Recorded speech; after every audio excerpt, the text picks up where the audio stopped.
Friends of recently ousted former House Speaker Kevin McCarthy are livid at Democrats for failing to back him amid his historic ejection. But Democrats are adamant the GOP has no one to blame but themselves. This is according to The Hill. And while the Republicans are enduring a proverbial civil war, Democrats seem to be in lockstep. Here's MSNBC pointing out just that fact.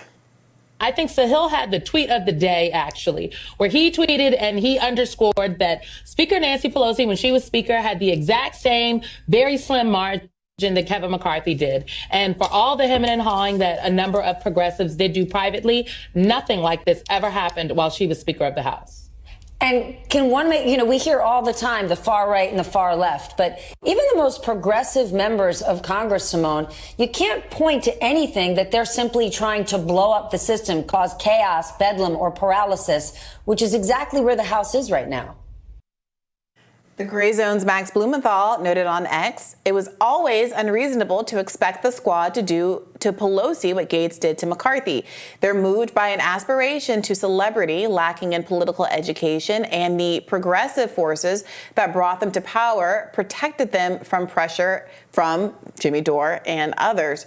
It's hard to disagree with that. I was one of the people who really wanted to give them the benefit of the doubt, thinking that maybe they just made a mistake or cowed to pressure as junior members of Congress in the beginning, and that maybe they'd find their footing and rebound. But all we've seen throughout the entire Biden administration, and frankly, through the entire duration of the squad members being in office, is that there's a fundamental unwillingness to do anything to advance the interests of the people that elected them if it comes at the expense of the party itself. And from the perspective of an outsider, insurgent, progressive race, which is what they all had, fronted by people like Justice Democrats, the leaders of which have said very clearly the whole point of running these candidates was to get someone in Congress with an adversarial relationship with the Democratic Party so they could push it to the left instead of only having people with an adversarial relationship like Manchin and Sinema who push it to the right. You need a counterbalance. That was their job. That was their one job. And when you hear them talking about this Matt Gaetz situation, they say over and over again, well, they're in disarray, we're in lockstep. I would never do anything to jeopardize the party. They are saying out loud, loud and clear, they care about the party more than any of the discrete issues some of us were advocating they champion during our own force the vote moment 2 years ago. And I'm at least glad it's out in the open. They're being honest. You can support them if you like Democrats. They will advance a Democratic Party agenda. But as we know from the Princeton study that I talk about every other day from 2014, there is no relationship between what Congress legislates and what the people want. So they're basically admitting that they've abandoned the base that got them into office in the first place. Yeah, and I do think it's slightly overstating it to say that the Democrats are always in lockstep because, again, talking about that whole force the vote moment, there's a very clear distinction between the rules that then Speaker Pelosi had in place and the rules that McCarthy had to agree to. But you had then Speaker Pelosi saying, don't embarrass Biden, we have to vote on this, talking about how she's this master negotiator and all this stuff. But it was still the members of the squad that blocked her from pushing the Biden agenda forward before he went on that trip to Europe, where she was like, we're going to have this done before you take off for Europe. We're going to have this done before Air Force One lands in Europe. And every single time she couldn't do it, despite the president going to Capitol Hill, her, again, sort of scolding them, saying, don't embarrass President Biden, which, again, I think points to the values. Who are you worried about? You're worried about embarrassing President Biden versus delivering for the American people. But this idea that the Democrats in Congress, specifically the House, have not caused problems. And even to the right, in the Senate, you have Manchin and Sinema who have caused a lot of problems for Democrats as well. This idea that they're always in lockstep is just not true. The difference is Pelosi had rules that protected her power by not having, again, what Speaker McCarthy had, which was one single member of the House could bring a motion to vacate, and that had all the Democrats pile on. And so she was immune from a lot of the risk that McCarthy had because it took so many more people. That rule only existed because they forced the vote in January. They got that rule. And progressives could have gotten that rule too if they had forced the vote. So that rule did not exist until the Freedom Caucus said, because of the narrow majorities, they only had a 4-vote majority. Because of the narrow majorities, we only need a handful of us to say we will not vote for Kevin McCarthy, and then we won't have a speaker. That's what it was. And to get Kevin McCarthy as speaker, he had to make those concessions. He made the concession that any one person can bring a motion to vacate. So that then They lobbied for more power using this one little moment of power. This is what's so important. This is what, I'm sorry, like this was why force the vote is literally genius. And a lot of these other like force the vote moments, there are bigger things at stake than whether or not someone is Speaker of the House. You can and should, I would argue, threaten to tank the COVID relief bill over whether or not it has a $15 minimum wage in it. You can and should threaten to tank Biden's entire Build Back Better package if it's not meaningful and if it becomes bifurcated, let's say. Mm-hmm. You can and should be willing to do those things. But you do have to then make the argument to the American people why your priority is worth the cost to them of not getting the COVID relief package out or whatever it is. When it comes to the fight over the speakership, it's literally whether a lady nobody liked in Nancy Pelosi, who polls showed at the time 3/4 of Americans wanted to step down, over whether a lady nobody likes gets a gavel. And in the Speaker McCarthy situation, it's the same thing. How many Americans, gun to their head, could tell you who Kevin McCarthy is? Yeah. I'm guessing fewer than 5%. And most of those people are in like a 10-mile radius of where we're sitting right now. So at the end of the day, you're sacrificing very little, but it's an opportunity to get power for yourself to then advocate for more things going forward. And they did exactly that. They got some movement on getting single issue bills voted on. So we have some clarity about what people really believe in and what they just postured to believe in. And they got, importantly, the ability to do this motion to vacate. Progressives could have gotten that too and been in the exact same situation. But at the end of the day, Mama Bear was able to rally the troops either through threatening them, whatever it is. And we're seeing the same kind of threats happening on the right? You're seeing all of these establishment Republicans line up on Fox News and saying, we gotta challenge every single one of the 8 that didn't vote for McCarthy. We gotta get them out of Congress next term. They're fundraising against them already. Someone tried to, on MSNBC, Caitlin Collins was talking to Mace from South Carolina, saying you're hypocritical for fundraising off of this after saying it was bad that Kevin McCarthy was fundraising after the first force the vote moment in January. He's like, it's not hypocritical for me. They have explicitly said they're coming for me because I stood up for what I thought was right and didn't vote for Kevin McCarthy to be Speaker of the House. So like they will come for you. Yeah. And you have to be willing to stand up for that. And it's very clear that the squad members either felt so insecure in their position or so cowed by Nancy Pelosi, or simply just don't have the courage that Nancy Mace has to stand up for the things that they said were the core motivators for them getting into office in the first place. AOC said, I would rather be a one-term congresswoman than give up on my values.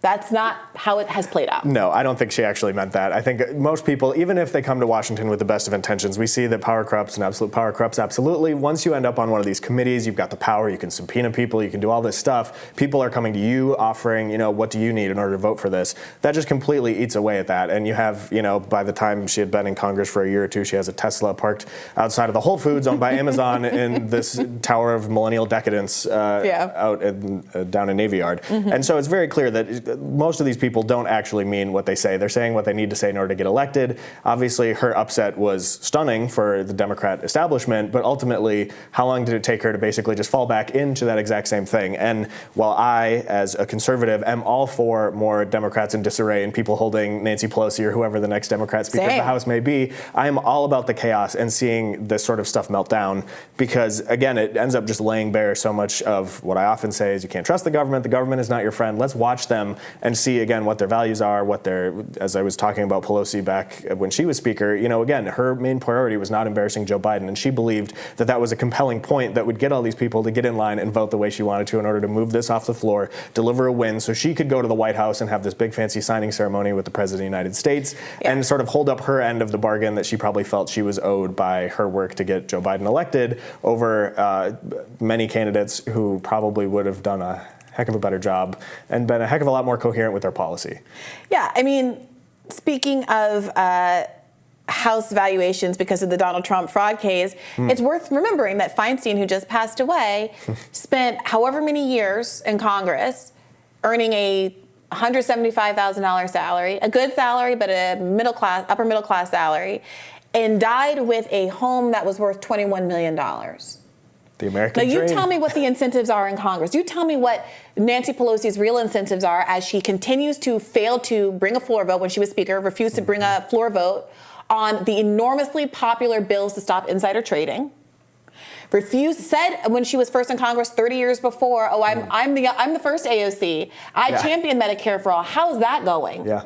Refuses to bring a floor vote on that. You have any number of Democrats who fundraise on the idea that they like these progressive policies and then get into office, take pharmaceutical money, and can it. But they get to say, because there's never a vote, that I like X, Y, and Z. All of these Republicans right now get to posture, oh, yes, we're the anti-war party, until it comes down to brass tacks, and we realize that there are maybe 8, maybe 15 in the wings that really will put their money where their mouth is. And frankly, this is a lesson for the American people. When you are choosing who to send to Congress, do you want to send someone who's going to be a consensus candidate that's going to vote for the war machine? Or do you want to try to send somebody who is financially independent, who isn't taking corporate dollars, and who somehow is beholden to you because you're willing to vote them right back out if they don't go in there and do what AOC said she was going to do, which was to, quote, cause a ruckus? Not much of a ruckus apart from between her and Nancy Pelosi that then turns into no actual real action, right? Yeah, and tweets. Tweets, it could be the way to make policy. But I think you're right. I mean, one of the bigger issues is just the fact that this incumbent advantage that we have, if you look at polls, if you ask the average American, do you approve or disapprove of Congress? People feel better about thinking about a root canal than they do thinking about Congress as an institution. But why is that? But when they get into the ballot box, into the ballot, they're voting for their member of Congress. They're like, oh, my member of Congress is an incumbent. That's good, because the connection isn't that their member is the problem. And so they have the safety. And because of the incumbent advantage, that's why AOC's election in the first place was such a shock. Yeah. But now again, she can basically do what she wants and expect that she's going to have re-election after re-election after re-election until the next version of her comes along and does to her what she did. But I want to be clear. She won. She was able to beat one of the most powerful Democrats in the House. He was in line to be Speaker of the House, Joe Crowley, because she was saying that she was going to do what Matt Gaetz is doing. And so I do think it is possible to beat incumbents. It is possible to win if you really carry the flag of the people. People respond to that. People will throw money at you. I was talking to a progressive yesterday, and we were both saying, like, if the squad members had done what Matt Gaetz has done, we would have devoted our lives to them. We would have emptied our pocketbooks for them. We would have been like, okay, the revolution is on. Let's get back on the Bernie train. We're going to keep fighting. We're going to do this. But instead, we got, and one of the prominent detractors from the progressive force of vote movement was a left podcaster with a pretty significant audience on a show called Majority Report, formerly on MSNBC. So some people question his progressive bona fides, but putting that to the side. He admitted to me in a debate that we had contemporaneously that someone from Congress, someone from somewhere, had called him and told him to lay off of talking about force the vote. And there's a way that people can use access journalism. These Congress members, they can try to create influence. They never come on left media anymore. Glenn Greenwald just tweeted out an interview he did with AOC at The Intercept back in like 2018 when she was running. It was, I think, her second big interview. Her first big interview was with Jimmy Dore, who she, of course, would never go on a show now because he hates her guts. I mean, over this force the vote moment. And, they have withdrawn from us, and I think go regularly on these mainstream channels in a way that really reflects where their interest lies, where their bread and butter lies. They no longer have to get these small dollar donations from the likes of the people in the district. She has a national platform. People love her. She's in the cover of Vogue magazine, all of this kind of stuff. And they really aren't beholden to us. So I think there's an organizational challenge of how do you keep the person you send to Congress beholden to the organization that sent them there? Are you willing to actually challenge them? Is the DSA and these other groups that put her in there, are they at the end of the day going to be willing to front a challenger to try to take her out because she no longer listens to them and she's betrayed so many of the ideals? Or are they going to let the tail wag the dog of the organization? And Kevin McCarthy is going to be in the same situation. I would say it's in his best interest to keep doing what the people want, because otherwise he's out there really alone and he won't be able to fundraise and he won't be able to do anything. So even if he's cynical and doesn't believe any of the things that he's saying, he will be in better standing if he keeps talking about corruption, naming names, going after the hypocrisy of the Republican Party, who said they want to cut spending, but instead vote for more war and more military spending. Stay on that. And there's no telling how long this could go. Yeah. It depends on whether or not he ends up being invited to the Met Gala, I suppose. Would he wear a dress, though? That's the real question. We will wait and see. Until then, more Rising after this.